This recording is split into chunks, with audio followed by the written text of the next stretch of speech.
All right, welcome back to the Dojo of Gain. Today we have an interesting topic.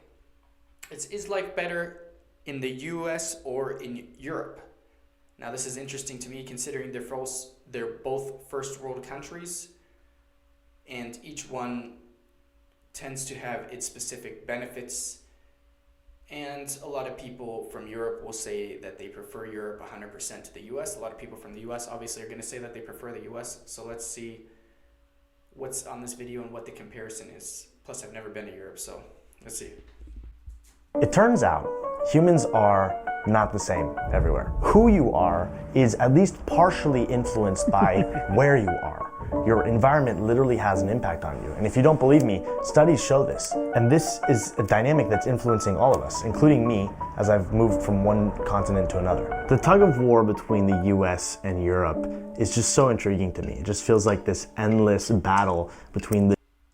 All right, sorry to cut off, but I actually do have an insight on this. And before I forget the point, I'm gonna go ahead and tell you. Who you are in accordance to where you are does actually change 100% just based off of my own personal experience. When right now I live in Erie, Pennsylvania. I was born and raised in Erie, Pennsylvania. I traveled around, I lived in some different states. I lived in South America for a while. And Erie, Pennsylvania is a place where you get the privilege of having a big personal space bubble. You don't have to worry about people bumping into you shoulder to shoulder when you walk down the street and nothing like that. Now, if you've ever been to South America or New York City, could be the closest to that in the US, you get the complete opposite.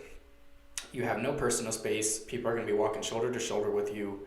People walk right in front of you. It's completely normal. There's no problem with it. You just get used to it. Becomes second nature. People almost become just part of the background. Or when you live in a smaller city, people are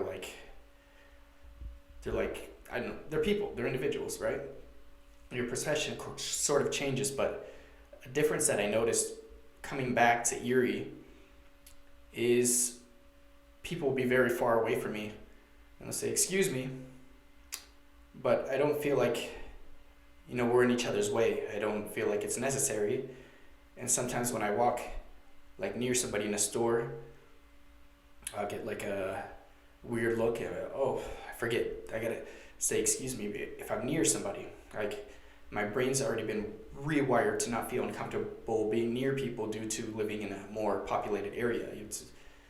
They even say that in accordance to how populated the area is, your speech changes. So people in less populated areas tend to speak slower, while people in more populated areas tend to speak faster. Well, let's get back to the video. The new and the old world in the West. There's no right and wrong, obviously, when it comes to a discussion like this of cultural comparison. There's just trade-offs.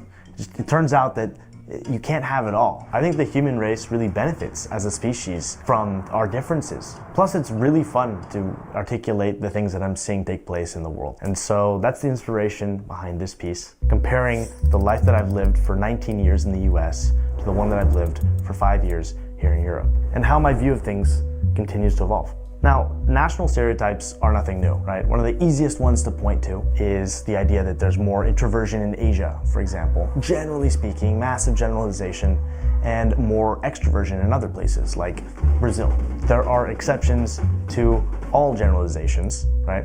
But there's also a grain of truth. The jokes that we make about these sorts of things wouldn't be funny if they were completely inaccurate. If I were to say, oh, the US is a quiet country that is very respectful to all other nations and doesn't make a lot of noise, I lose all credibility, right? You just don't believe me because there's not really a lot of truth to that. Now, while I've already made a few pieces exploring cultural comparisons between different parts of the world, different countries and different regions, I want to dig a little bit deeper this time. Beyond superficial comparisons like, oh, Europeans use air conditioning a lot less than Americans. Yes, produce is a lot cheaper and a lot higher quality in Europe than in the United States because the governments subsidize that sort of thing because people care about it a lot more. And yes, technology is a lot more affordable in the United States, partially because of taxation on imports, but also because as a society, there's more of an orientation towards innovation. And one of the ways that keeping up with the Joneses manifests itself in the US is having the latest shiny thing. But I want to dig deeper into the character of these two continents and the trends that I'm noticing in people that live in these two continents. Oh my God, there's no lanes. There are no lanes. Fair warning, these are just my opinions. I am just sharing my observations that I see in the world and within myself. So take it or leave it. And if you disagree with something that I say, please feel free to share it in the comments. This is supposed to be fun. I find this sort of thing fun. For every point I'm going to make here, I'm going to really try, despite my biases, yes, I chose to live in Europe, explore the positives and negatives here, because I think there are positives and negatives on both sides. Americans are known for their patriotism, literally thinking to themselves, we are the best. And that's definitely not everyone, but enough people do think that it's a real thing. This really cracks me up because, that's gotta be one of the fastest ways that I can think of to tick someone off. Like, who likes the guy who shows up at the party and won't stop talking about how they're the best? As I'm sure you can tell, this really annoyed me quite a bit, having grown up in the US, but with immigrant parents. But a lot of Americans really believe this. And what doesn't help matters is the reality that a lot of people can point to the fact that the US is a world superpower. And look, there are a lot of really proud Europeans too, and maybe secretly they think they're the best, okay? But it is a little bit harder to make the argument that you're the top dog right now if you're Greek or Italian, when in reality your moment to shine came centuries ago. For the record, I don't think there's a best country. I don't think in those terms. I think different countries are good at different things. And I don't feel like quantitative. Yeah, I 100% agree with him on that one. I don't think there's a best country either. I don't get that idea of America's the best country in the world. I mean, in the US, we're even taught this in school. Our teachers tell us this when we're growing up. And once you get the opportunity to expand a bit, live in different countries, all of that, you'll realize that America has its faults and it has its pros, obviously, and other countries have their faults and they have different attributes. So it's more of a yin and yang for every place. Even a place you wouldn't expect, like a third world country, you would say this place is worse than America, but it will have attributes that America doesn't have, surprisingly, as you get to know the culture and the place.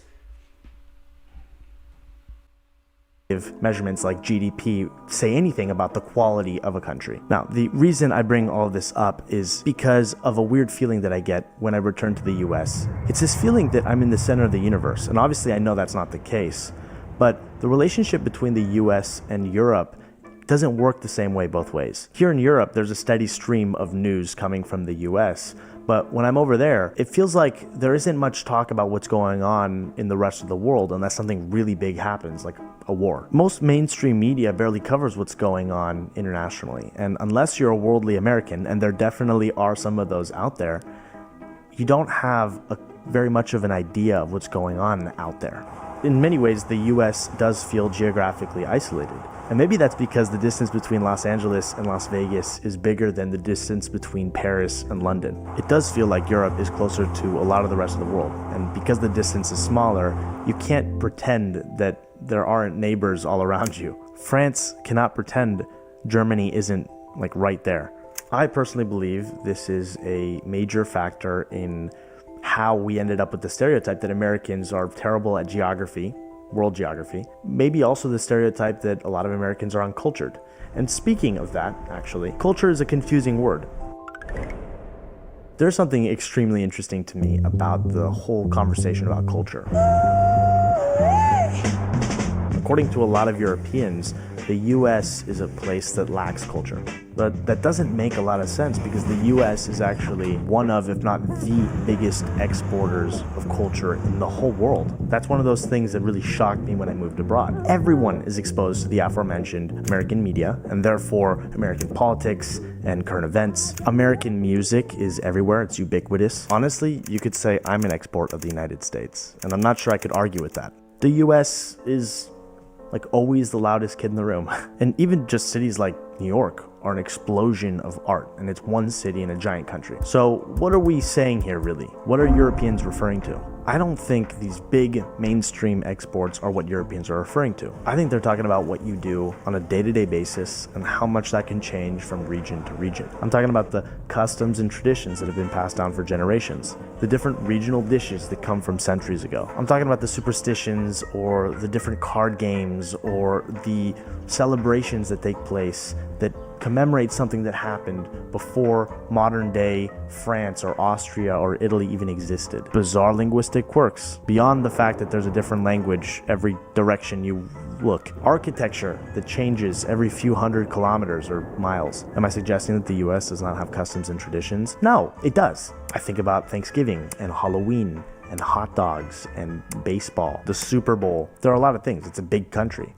But one thing all of these things have in common is that they stretch across the entire expanse of the country. The US, for better or for worse, is associated with uniformity and scale. Maybe that's just a facet of being such a young country. For better or for worse, Europeans see the KFCs and the Starbucks that are dotted across all of their major cities, and they see that as the mark of the US and how it operates. Now, a lot of Americans know this, and some even criticize this, right? But it's still happening. I just personally have a sinking feeling when I see the same exact strip mall in any state that I might go. And it does feel like the only way I can see the same thing in Hungary and Spain is if I go to a major chain, a lot of which are American. Again, maybe this is because of size, you know? A 4-hour train ride can take you to any one of like 7 countries in Europe, and you're lucky if a 4-hour flight will take you outside of the US. And I think a lot of Europeans take pride in this cultural richness, the density of different things going on, you know, being able to go to a different place so easily and not understand a word.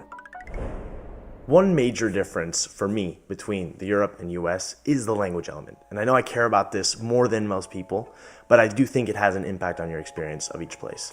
And it's one of the main reasons why I moved to Europe. Yes, you have all kinds of language diversity in places like Miami and New York, which is really cool. But overall, English will do the job in the US. That's really not the case in Europe. Yes, English is the most international language, but still to this day, not being able to speak French when you're in France means you are not having the full French experience. That's just how it is. And honestly, I love living in a world where there are many different languages and many different ways to say things, and that we don't all necessarily understand each other. For me, it's very stimulating seeing or hearing the different sounds and different ways that people can communicate with each other. It adds a lot of color to the world. Yes, I speak Spanish, but if I go to Barcelona or spend time in Catalonia, I don't understand Catalan. I speak Italian, but Southern Italians are difficult for me to understand, partially because of the accent, partially because of the dialects. It's just awesome richness that I appreciate so much. And kind of counterintuitively, it is precisely because there is that barrier there, that it's difficult to learn a language, that it's difficult to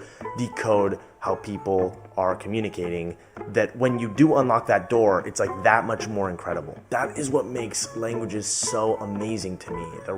Okay. A quick insight on the topic of language, being someone who's bilingual. Now, unfortunately, I only speak 2 languages. Something that you'll notice a lot with Europeans is that a lot of them are actually trilingual, or they even speak 4 or 5 languages, which is, I'm guessing because of that reason, like you said, they travel between different countries commonly, and they're even required to at school to be able to speak more than one language. For example, in Germany, most people are able to speak English fluently, while obviously they speak German as their base language.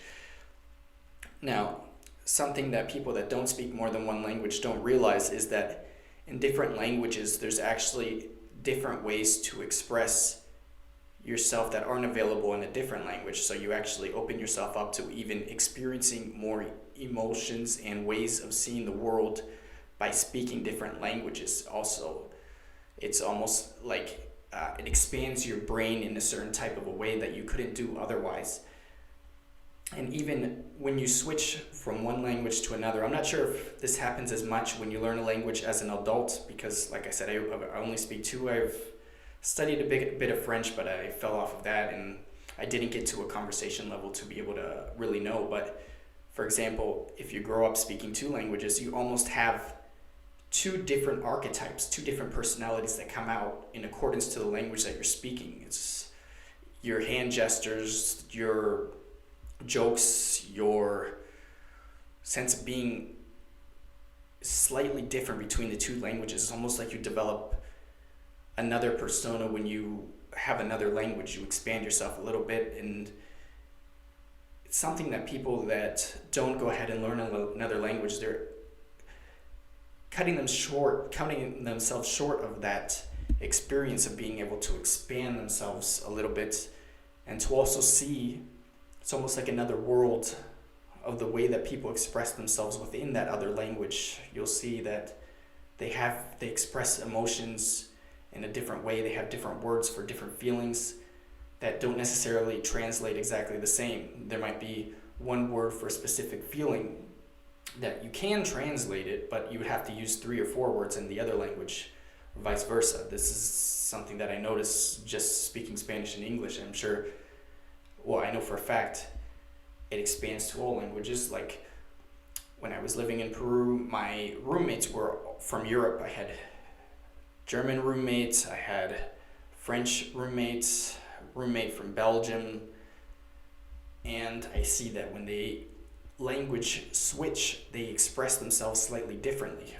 The French people have a slightly different way of expressing themselves. German people do as well. But then when they switch over to English, they're expressing themselves in the way that someone would express themselves in English, oddly enough. So that's just something odd about human psychology that I've noticed through my own experience. Let's get back to the video.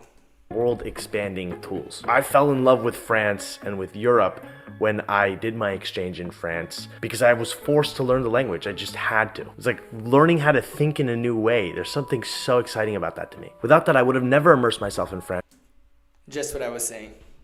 I would have never created the life that I have now. Speaking the language is often the difference between having a superficial tourist experience and delving deeper into the culture. I like to think of it as overcoming the moat around a castle so that you can actually storm the castle itself. Who doesn't want to see what's inside that castle, you know what I mean? Now, Lingota is the sponsor of this video, and they offer a really powerful tool that can help you storm the castle, if you will. They offer live online classes with professionals to help you learn foreign languages. And to make it interesting, they offer a variety of challenges. Walk down the street eating, or they'll eat in their car.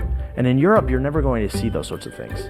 Or if you do, it's like a extremely rare, I don't know, I can't remember ever seeing it personally. These things are not okay. They're looked down upon in exactly the same way that smoking is looked down upon in the U.S., which goes to show you human beings are willing to draw different lines in the sand. Europeans will tell you it's not healthy, right, to eat that fast, it's rushed, but it goes beyond that. It feels almost morally wrong. I think that's a good spot to pause and introduce a new concept. I have this running theory that there are 2 forces at play in shaping culture. The first is peer pressure.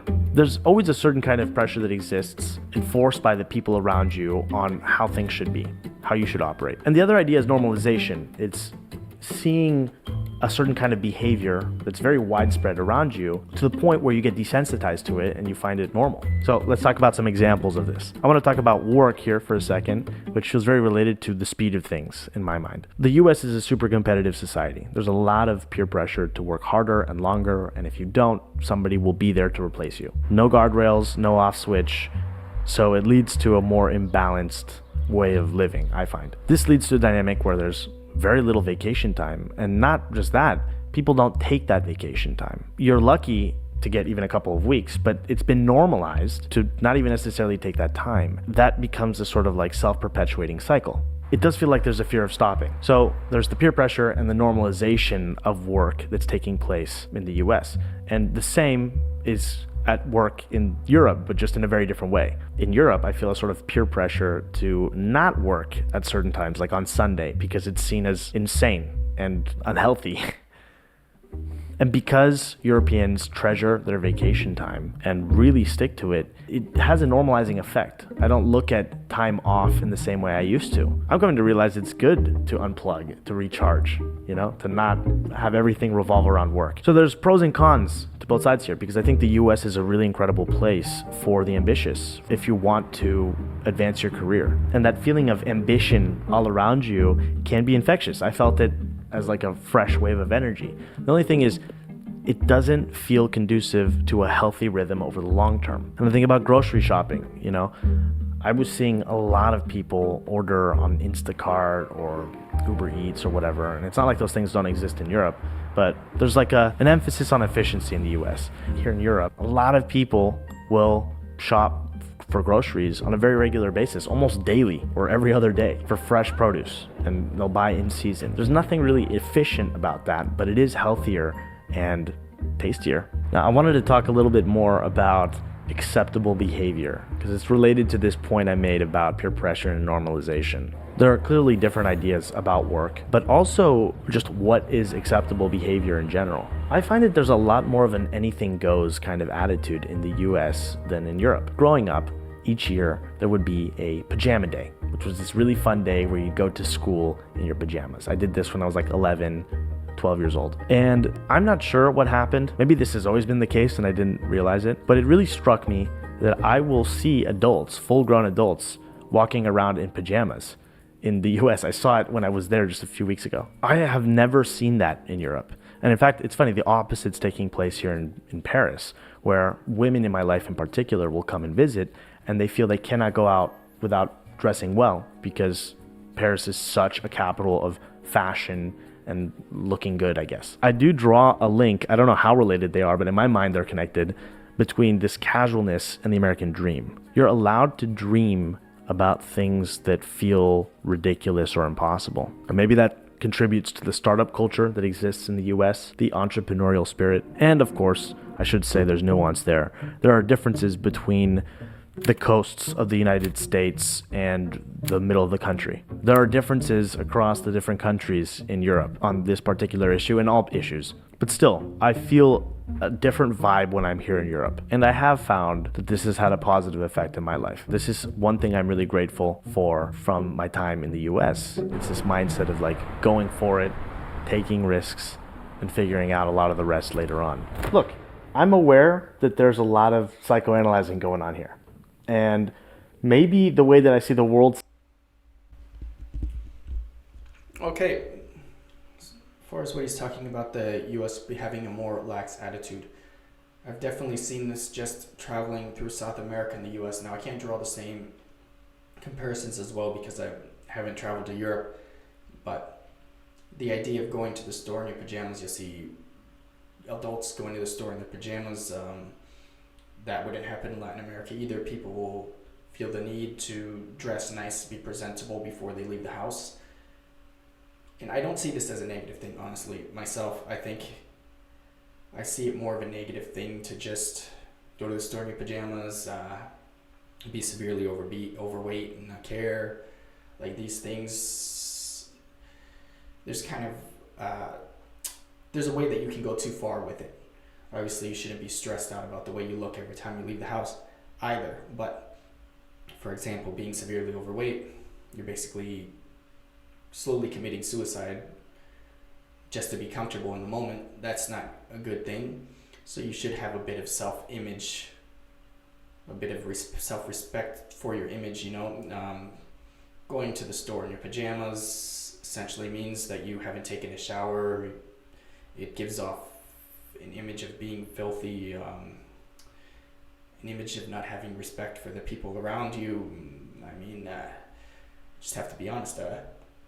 Now, a problem that I have with American culture, I don't think he's going to get into this because it's a little bit too controversial, but, you know, I don't care. Problem that I have with American culture that I don't see with other cultures is just basic respect between human beings, right? You see in American culture, people will curse out loud, they'll belch out loud.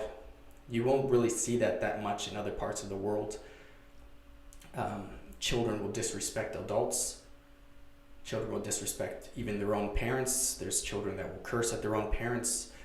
This type of thing, it's almost unimaginable in other parts of the world. Like, children have an instinctual respect for adults in other parts of the world.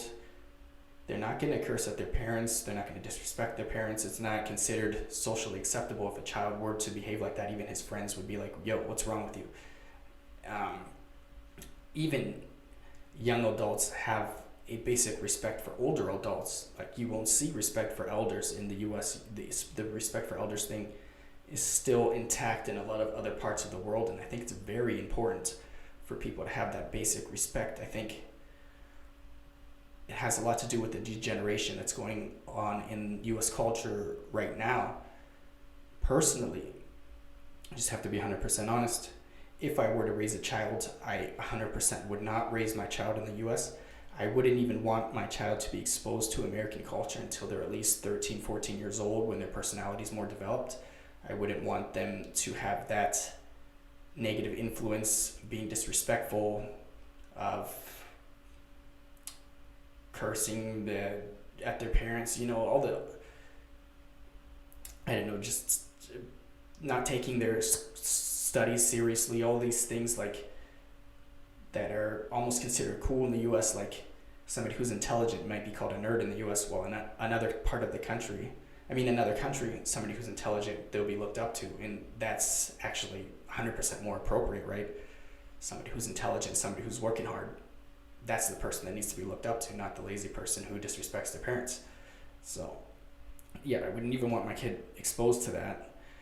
And even okay, Europeans are very sexually open, right? Like Americans, but they're not as grotesque. Like you see in nightclubs in the US, women twerking and doing movements that should only be seen in a bedroom, and they do it with strangers, whatever. If I were to raise a child, especially if I were to raise a girl, I would not want them to be going to those places. I would not want to raise my child in the US. Now, I'm not saying I would prohibit them. Obviously, they would visit the US. I'm from the US. But I would wait until they're an older age. And if they were an adult and they wanted to live in the US, I would make sure that the personality and their morals and values were developed strong enough to be able to survive that. Right? Like, it's just, it's the same reason why I didn't marry a woman from the US. Like, it's just not that basic human value in the US is dying. It's not everybody, obviously. There's a lot of people who still have that, but it's an overall culturally acceptable thing to behave in this way. I think it's a huge problem in the US, and I hope that in the future it can be cracked down on and it can change, but it seems like everything's just going in the opposite direction. It's getting worse and worse and worse towards that direction. Yeah, I'm used to be 100. Like, I'm going to school right now so that I can get a remote job, because that's what I'm looking for, is something remote. And I'm going to be leaving the US. I just don't feel it. I'm not feeling it, man. Gotta be 100. But if you enjoy this content, go ahead, like, comment, subscribe. I'll catch you guys next time. Peace.